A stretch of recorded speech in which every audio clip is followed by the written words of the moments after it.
Mawuok e kaunti ma Kisumu koro okwayo josiasa kod joma laro kom mopogore opogore mondo ne gimiyo rowere mijing'o mowinjore.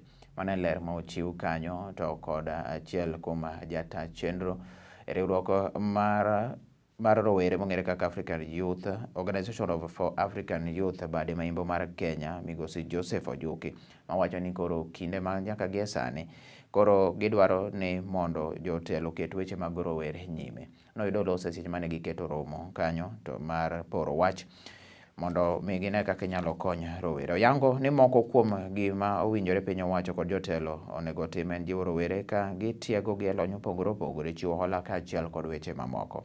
Nosir wechegi kod Mikael Jeronim Obwar, ma bende wacho ni nitiere okenge moko ma piny owacho pok okete tim ma koro nyalo reso rowere ahinya kapo nono ni oti kodo e yo makare. I really love us to have the skilled birth attendants at the community level, having to empower these CHVs so that instead of our mothers having to leave the community where they belong to going to these bigger hospitals, then if these CHVs are well trained and capacity built on how to do all these birth attendants, then we would not get to lose many more lives as these mothers get to look for transport or whatever means that they can go to their hospitals with that.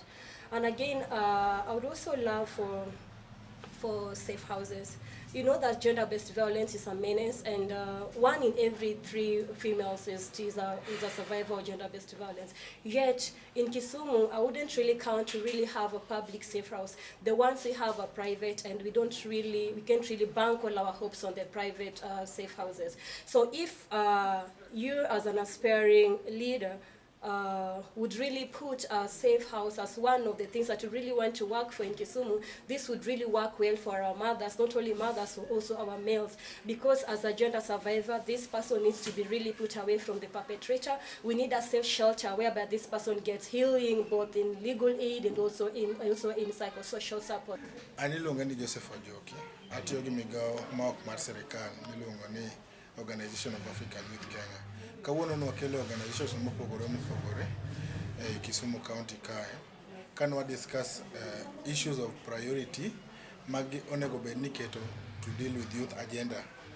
Koro ma organization gino kel piny mar umbrella miluongo ni My Vote Kenya. My Vote Kenya en umbrella ma ng'iyo weche mag youth in 4 pillars: ma health and well-being, economic empowerment, governance, and also the rights of these youths.